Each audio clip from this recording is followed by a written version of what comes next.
देखिए, जो पाबंदी लगाने का फैसला है, इसमें असल टेस्ट होगा सुप्रीम कोर्ट के अंदर। हुँ। अगर सुप्रीम कोर्ट के अंदर आपके पास कोई ठोस दलाइल या शवाहिद ना हो, तो सुप्रीम कोर्ट की तरफ से आपके इस डिक्लेरेशन को सपोर्ट नहीं मिल पाएगी और ये उसके नतीजे में आपकी ये जो कोशिश है नाकाम हो जाएगी। तो बज़ाहिर तो इस वक़्त जो चीज़ें सामने हैं, वो इल्ज़ामात तो बहुत बड़े-बड़े हैं जो हुकूमत ने दोहराए हैं, लेकिन उनके पीछे शहादतें कितनी ठोस हैं, ये हमें नहीं पता। बज़ाहिर तो ऐसे लगता है कि ऐसी शहादतें ठोस मौजूद नहीं हैं, जिसकी बुनियाद पे सुप्रीम कोर्ट इतना बड़ा फ़ैसला दे कि पाकिस्तान की सबसे मकबूल सियासी जमात को, जिसकी सबसे ज़्यादा नशिस्तें हैं हुँ। कौमी असम्बली में और जिसने हालिया इलेक्शन में सबसे ज़्यादा परसेंटेज ऑफ वोट हासिल किए थे, उसको खिलाफ़े कानून करार दे दे। इसके लिए बहुत ठोस सबूत चाहिए और ठोस सबूत के अलावा मुझे लगता है ये है कि हुकूमत की अपनी तैयारी भी पूरी नहीं है, क्योंकि उनके जो मुख्तलिफ ज़ुमा की तरफ से बयानात आए हैं, आज इसहाक डार साहब का जो बयान है उसका उससे तो ये ज़ाहिर होता है कि अभी उनके मशवरे जारी हैं और उन्होंने मशवरे अभी तक मुकम्मल नहीं किए। तो जब तक ये आपस का सलाह-मशवरा कोalition पार्टनर्स का मुकम्मल नहीं होता, तो हम कैसे समझ लें कि उनकी तैयारी मुकम्मल है? तो इस सारी की रोशनी में मुझे लगता है ये है कि ये कोई कामयाबी के इम्कानात बहुत कम हैं। हुँ। तो सर हुकूमत ने क्या सोचकर ऐसा फैसला किया है? सियासी मैदान में पीटीआई का मुकाबला क्यों नहीं करना चाहती हुकूमत? मैं भी यही सोच रहा हूँ कि हुकूमत ने ऐसा क्यों तो किया? मुझे एक चीज़ के बारे में समझ में आती है कि शायद इस वक़्त चूँकि सुप्रीम कोर्ट के फैसले की रोशनी में जो पीटीआई के नाम पे मुंतखब हुए लोग हैं, उनमें से कुछ तो उन्होंने पीटीआई के अंदर पहले ही सुप्रीम कोर्ट ने शामिल तस्वुर कर लिए हैं। हुँ। वो कुछ को कहा है कि वो अपने नाम दें लिख के बाकायदा एक एफिडेविट दें कि वो पीटीआई के अंदर शामिल हो रहे हैं या पीटीआई से उनका ताल्लुक है। 41 के करीब मेंबर हैं हुँ। कौमी असम्बली के और इसी तरह से बड़ी तादाद है सूबाई असम्बलियों में। हुँ। तो अगर उन लोगों को ये बता दिया जाए कि अगर आप किसी ऐसी पार्टी में शामिल हों, जिसको कल को खिलाफ कानून करार दे दिया जाए, तो उसके साथ ही आप भी डिस्क्वालीफाई हो जाएँगे। तो ऐन मुमकिन है कि वो खौफज़दा होके पार्टी में शामिल ना हों। ये एक मफ़रूज़ा है। तो मैं सोचता हूँ कि शायद इस मौके पे इस ऐलान करने की ज़रूरत इसलिए महसूस हुई हो कि जिन लोगों ने पार्टी के अंदर शमूलियत के लिए एफिडेविट देना है, शायद उनमें से कुछ लोग खौफज़दा होके शामिल ना हों। तो ये मेरी समझ में आती है बात, वरना मुझे समझ में नहीं आता कि पूरी तैयारी के बगैर वो इस तरह का ऐलान कैसे कर सकते हैं? सुप्रीम कोर्ट ने मखसूस नशिस्तें पीटीआई को देने का फैसला किया है। क्या सुप्रीम कोर्ट ने बल्ले का निशान वापस लेने वाली गलती को ठीक किया है या फिर आइन को रीराइट किया है?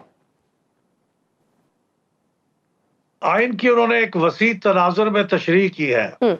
एक आइन के अल्फाज के मुताबिक तशरीह होती है, वो लिटरल इंटरप्रिटेशन होती है और एक ब्रॉडर कॉन्टेक्स्ट में इंटरप्रिटेशन है। तो 2 किस्म के जजों के ग्रुप मौजूद थे, सुप्रीम कोर्ट में इनकी प्रोसीडिंग्स देख रहे थे। एक ग्रुप वो था जो अल्फाज की बुनियाद पे ताबीर करना चाहता था और वो कोई वसीतर तनाजुर में इसकी इंटरप्रिटेशन के हक में नहीं था, जिसके अंदर काज़ी फ़ैज़ ईसा साहब शामिल थे, जस्टिस मंदोखेल शामिल थे। लेकिन कुछ जज ये कह रहे थे कि नहीं, हमें मुकम्मल इंसाफ करना चाहिए और हमें पूरी इसकी वसी इंटरप्रिटेशन करनी चाहिए। तो ये फैसले से ज़ाहिर ये हुआ है कि जो वसी इंटरप्रिटेशन करने वाला ग्रुप था, उसने मेजॉरिटी को कन्विंस कर लिया और उन्होंने फैसला किया। तो ये कॉन्स्टिट्यूशन को रीराइट तो नहीं किया, लेकिन कॉन्स्टिट्यूशन का एक ब्रॉडर इंटरप्रिटेशन ज़रूर की है और वो उसकी रूह के मुताबिक उन्होंने फैसला दिया है, अल्फाज के अंदर नहीं वो उलझ के रह गए। हुँ। ठीक है। अच्छा, लेकिन ये जो एतराज़ उठाया जा रहा है ये हुकूमत की तरफ से कि पीटीआई को वो रिलीफ दिया गया जो उनसे मांगा ही नहीं गया और पीटीआई उसकी फ्रीक भी नहीं थी। दूसरा ये कि आइन को रीराइट किया गया है। ये यू थिंक कि ये वैलिड है?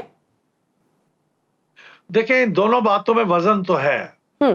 पहली बात तो ये भी दुरुस्त है कि उन्होंने ये रिलीफ तो नहीं मांगा था कि पीटीआई को ये नशिस्तें दे दी जाएँ और दूसरा ये भी दुरुस्त है कि पीटीआई तो ये अपील करने वालों में या रिट करने वालों में भी शामिल नहीं थी, वो तो सुन्नी इत्तेहाद काउंसिल थी। ये दोनों बातें दुरुस्त हैं और ये भी दुरुस्त है कि कॉन्स्टिट्यूशन की वो चीजें जो कॉन्स्टिट्यूशन में अल्फाज में लिखी हुई हैं उनसे आगे बढ़ के यह फैसला दिया गया है।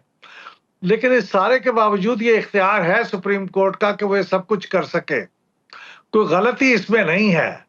तो अब अगर कोई गलती है तो उसके लिए जो इन्होंने रिव्यू दाखिल कर दिया है, रिव्यू के अंदर उस गलती को तलाश किया जा सकता है। अगर सुप्रीम कोर्ट के जजों की अक्सरियत ये महसूस करे कि वाकई उनसे कोई ऐसी गलती हो गई है जो कि बज़ाहिर नजर आ रही है सामने, तो वो अपने फैसले को करेक्ट भी कर सकते हैं। और ये भी याद रखें कि अभी चूंकि फैसला, तफसीली फैसला भी सामने नहीं आया, ये तो शॉर्ट ऑर्डर है। तफसीली फैसला जब तक ना आए उस वक्त तक रीजनिंग भी पूरी तरह से वाज़ेह नहीं होती कि किस बुनियाद पे ये फैसला किया गया है, वो तो बाद में आएगा। लेकिन बहरहाल ये इनको रिव्यू का हक हासिल है, उन्होंने रिव्यू के लिए दाखिल कर दिया है, तो अब ये सुप्रीम कोर्ट का हक है कि वो रिव्यू को किस तरह देखते हैं।